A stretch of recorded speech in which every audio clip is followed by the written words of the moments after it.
5 sekawan beraksi kembali. Bagian 16. Ketahuan, apa yang kita perbuat sekarang? Tanya George sambil berbisik. Anak-anak jingkat ke kamar pertama. Mereka terpaku di situ, sambil memasang kuping. Sebaiknya kita turun lagi ke jalan rahasia, ujar Julian.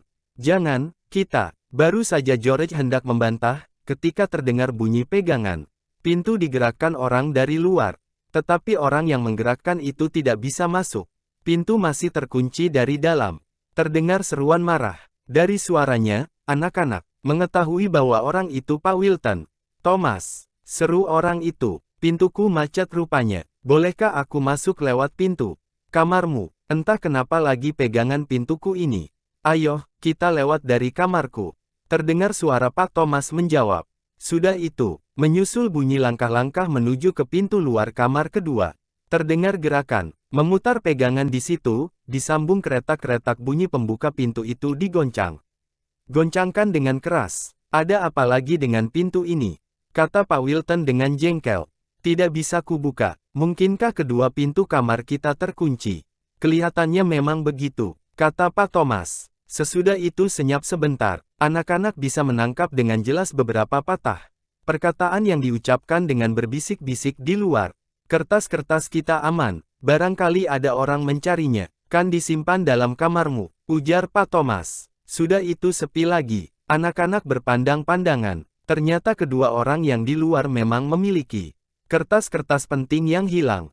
Dan yang lebih penting lagi, kertas-kertas itu disimpan dalam kamar di mana keempat anak itu sedang berada. Mereka memandang berkeliling dengan mata bersinar-sinar. Mereka memeras otak, mengingat-ingat tempat mana yang belum sempat mereka periksa. Cepat, kita lanjutkan mencari, sementara masih ada waktu, bisik Julian. Tapi jangan sampai kedengaran di luar. Sambil berjingkat-jingkat, keempat anak itu melanjutkan usaha pencarian. Sibuk sekali, mereka mencari. Mereka bahkan membalik-balik halaman buku-buku yang terletak di meja. Tetapi mereka tetap tak berhasil menemukan kertas-kertas yang dicari. Ibu Sanders. Terdengar suara Pak Wilton berseru kuat-kuat. Apakah ibu tadi dengan tak sengaja mengunci kedua pintu ini?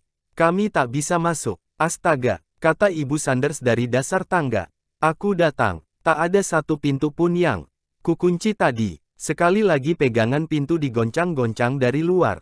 Tetapi pintu tetap tidak bisa dibuka. Kedua orang itu semakin tidak sabar kedengarannya. Mungkin ada orang dalam kamar kami, kata Pak Wilton. Ibu Sanders tertawa mendengarnya. Siapa yang akan masuk ke kamar Anda? Di rumah ini cuma ada aku dan suamiku. Dan Anda tahu sendiri, tak ada orang yang bisa masuk dari luar. Aku bingung jadinya. Jangan penutup pintu macet. Saat itu Anne sedang mengangkat kendi tempat air. Maksudnya hendak memeriksa di bawahnya. Tetapi ternyata kendi itu lebih berat dari perkiraannya semula. Kendi itu terpaksa diletakkannya kembali dengan mengejut, karena tangannya tak kuat lagi. Sebagai akibatnya terbentur ke tempat cuci tangan yang terbuat dari batu pualam. Bunyinya berdenting nyaring, air tumpah membasahi lantai. Bunyi ribut itu terdengar sampai di luar pintu. Dengan segera Pak Wilton menggedor daun pintu, serta menggoncang-goncang pegangannya. Siapa di dalam? Ayo, buka pintu. Sedang mengapa di dalam? Kau ini memang benar-benar konyol, bisik Dick dengan marah pada Anne. Sekarang pasti, mereka akan mendobrak pintu. Memang tepat itulah yang hendak dilakukan kedua orang yang marah-marah di luar. Mereka khawatir kalau-kalau orang tak dikenal, yang secara aneh bisa masuk ke kamar mereka. Bermaksud hendak mencari kertas-kertas rahasia. Kemungkinan itu harus dicegah. Mereka menyandarkan bahu ke daun pintu, lalu mendorong sekuat tenaga. Daun pintu bergetar dan berderik-derik. Hei, jangan dirusak pintuku. Terdengar suara Ibu Sanders berseru dengan marah. Tetapi, kedua orang itu tak mempedulikannya. Sekali lagi terdengar bunyi berderak keras, ketika mereka membenturkan bahu mereka kembali ke daun pintu. Cepat, kita harus pergi, kata Julian. Orang-orang itu tak boleh sampai mengetahui jalan kita masuk kemari. Kalau mereka sudah tahu, lain kali kita tidak bisa datang lagi untuk melanjutkan pencarian kita. Anne, George, Dick, cepat, masuk lagi ke lemari. Anak-anak itu lari ke lemari pakaian. Aku yang turun dulu, supaya bisa menunjukkan jalan bagi kalian, kata Julian. Ia pergi, sampai ke ambang yang sempit. Sesudah berhasil menemukan injak-injakan dengan kakinya, ia segera turun. Seperti biasa, senter diselipkan di antara giginya. Sekarang kau yang turun, panggilnya. Kau Dick, turun sesudah Tolong, adikmu, jika ia memerlukannya. George pandai memanjat, jadi ia bisa turun sendiri. Menuruni liang dengan lambat. Ia sangat gugup, dan juga agak takut. Ia takut jatuh, sehingga injak-injakan nyaris tak terasa di bawah kakinya. Cepatlah, bisik Dick yang berada di atasnya. Pintu sudah hampir pecah didobrak oleh mereka. Dari arah pintu luar terdengar bunyi ribut sekali. Sebentar lagi daun pintu pasti akan sudah pecah kena dobrak, dan kedua orang yang sudah mengamuk itu akan memburu ke dalam kamar. Dick merasa lega, karena sudah bisa mulai menuruni injak-injakan yang berjajar. Tegak lurus ke bawah. Kalau mereka semua sudah ada dalam liang, George akan menutup pintu kayu yang besar dari belakang.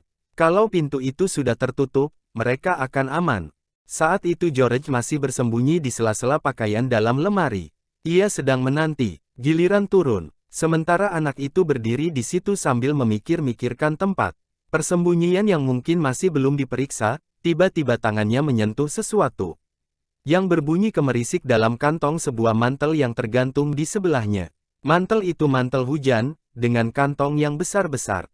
Jantung George seakan-akan terhenti sejenak. Mungkinkah kertas-kertas itu masih tertinggal dalam kantong mantel yang dipakai penerimanya, ketika ia bersama temannya bertemu dengan Pak Guru Roland untuk menerima barang curian itu? Memang hanya disitulah anak-anak belum sempat mencari. Mereka belum mencari dalam kantong jas-jas yang tergantung dalam lemari. Dengan jari jemari yang gemetar, George merogoh kantong yang tadi menimbulkan bunyi gemerisik. Tangannya menyentuh seberkas kertas, lalu ditariknya keluar.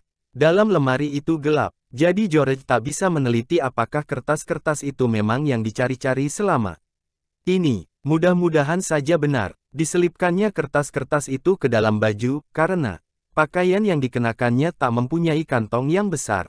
Dengan berbisik, George bertanya pada Dick, "Aku bisa turun sekarang?" Pintu terbuka dengan bunyi berderak keras. Seketika itu juga Pak Wilton dan Pak Thomas menerpa ke dalam kamar. Mereka memandang berkeliling. Kamar itu kosong, tetapi di lantai nampak genangan air yang tumpah dari kendi. Jadi mestinya dalam kamar ada orang yang bersembunyi. "Lihat dalam lemari," seru Pak Thomas. George merayap mundur dari sela-sela pakaian sampai ke ambang yang sempit. Dinding belakang yang palsu belum tertutup, dan masih tergeser dalam dinding kamar.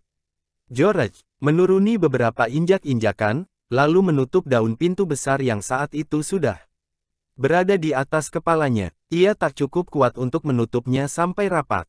Tapi mudahan saja kedua orang itu tak melihat adanya kelainan di dinding belakang lemari pakaian mereka. Mudah-mudahan ia sudah selamat. Kedua orang itu membuka lemari pakaian, lalu meraba-raba di sela pakaian yang tergantung di situ. Barangkali saja orang yang tadi menumpahkan air ternyata bersembunyi di situ. Tiba-tiba terdengar Pak Wilton berseru kaget. "Kertas-kertas hilang. Aku menyimpannya dalam kantong mantelku ini. Sekarang tak ada lagi. Cepat, Thomas. Kita harus menemukan orang yang mengambilnya.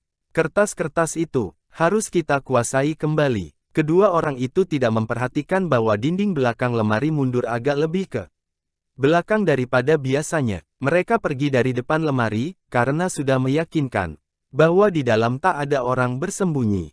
Mereka mencari dalam kamar. Sementara itu Julian beserta kedua adiknya sudah sampai ke dasar liang yang menjulur tegak lurus. Mereka sudah berdiri di pangkal jalan rahasia.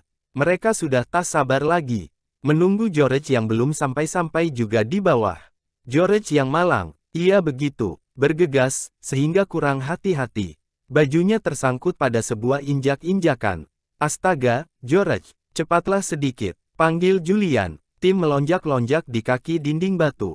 Anjing itu gelisah, karena merasa bahwa anak gelisah dan takut. Ia ingin menyusul George. Mengapa tuannya tidak datang-datang? Juga, mengapa dia berada dalam liang yang gelap di atas itu? Tim merasa sedih, lalu melolong-lolong. Suaranya nyaring dan memilukan, sehingga anak-anak kaget dibuatnya. Diam, tim, kata Julian. Sekali lagi tim melolong. Suaranya menggema dalam liang yang sempit itu. Kedengarannya, aneh dan menyeramkan. Anne ketakutan, lalu menangis. Tim melolong tak henti-hentinya. Kalau anjing itu sudah sekali melolong, sukar disuruh berhenti. Kedua orang yang berada dalam kamar tidur mendengar bunyi yang aneh itu. Mereka saling berpandangan. Dengan heran, bunyi apa itu? Tanya Pak Wilton. Kedengarannya seperti lolongan anjing dalam lubang di bawah tanah, jawab Pak Thomas. Aneh, kata Pak Wilton lagi. Datangnya seperti dari dalam lemari itu. Dengan segera ia menghampiri lemari, lalu membuka pintunya. Tepat saat itu tim melolong. Lagi, kedengarannya sangat pilu dan menyeramkan, sehingga Pak Wilton terloncat sebagai akibatnya. Kemudian ia masuk ke dalam lemari, lalu meraba-raba ke sebelah belakang. Pintu besar yang memang belum tertutup rapat, terbuka kena dorong tangannya. Thomas, ada sesuatu yang aneh dalam lemari ini, seru Pak Wilton. Tolong ambilkan, senterku, tadi kuletakkan di atas meja. Sekali lagi tim melolong, bunyinya menyebabkan Pak Wilton gemetar. Kalau tim melolong, bunyinya menegakkan bulu roma, apalagi ketika terpantul dalam liang. Pak Thomas bergegas mengambil senter, lalu disorotkan ke bagian belakang lemari. Loh, apa itu? Seru Pak Wilton tercengang. Di belakang lemari ada pintu. Membukanya, kemana? Ibu Sanders yang sedari tadi memandang tindakan kasar kedua penyewa kamarnya itu dengan tercengang-cengang bercampur marah, datang menghampiri lemari. Astaga, serunya kaget. Aku tahu bahwa dinding belakang lemari ini berlapis dua. Tapi tak kusangka bahwa dinding kedua juga bisa dibuka. Rupanya inilah tempat masuk ke jalan rahasia yang dipakai orang-orang zaman dulu. Kemana jalan itu? Kata Pak Wilton dengan ketus. Entah, jawab Ibu Sanders. Aku tak pernah tertarik pada hal-hal seperti itu. Ayo, Thomas, kita harus turun ke bawah, ujar Pak Wilton, yang sementara itu sudah menyorotkan senternya ke lubang yang gelap. Ia melihat bahwa ada injak-injakan besi yang berjajar lurus ke bawah. Pasti pencuri tadi lewat dari sini. Ia belum bisa pergi jauh-jauh. Kita kejar dia, karena kertas-kertas itu harus kita rebut kembali. Tak lama kemudian kedua orang itu sudah menuruni liang batu yang memanjang ke bawah. Mereka turun sambil meraba-raba injak-injakan yang berikut. Mereka ingin tahu, sampai kemana mereka nanti. Di bawah tak terdengar apa-apa. Pasti orang yang mengambil kertas-kertas itu sudah berhasil melarikan diri. Akhirnya George berhasil melepaskan bajunya yang tersangkut pada injak-injakan. Hampir saja dia terguling karena ditubruk oleh tim yang girang melihat tuannya kembali dengan selamat. Kau ini benar-benar konyol, kata George sambil mengusap kepala anjingnya. Sekarang, rahasia kita terbongkar, karena lolonganmu tadi. Cepat, Julian, kita harus pergi dari sini. Sebentar lagi kedua orang itu akan sudah mengejar. Mereka pasti bisa mendengar lolongan tim tadi. Julian membimbing tangan Anne. Ayo, Anne, katanya. Kau harus lari sekencang-kencangnya. Cepatlah sedikit. Dick, kau bersama-sama dengan George. Mereka bergegas menyusur lorong yang gelap dan sempit. Mereka masih jauh dari rumah. Hati anak-anak berdebar keras. Mereka lari tersaruk-saruk dalam lorong, diterangi cahaya senter. Julian bergegas sambil menarik tangan Anne.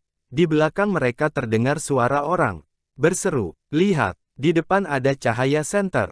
Itu dia pencurinya. Ayo, sebentar lagi pasti akan berhasil kita bekuk lehernya.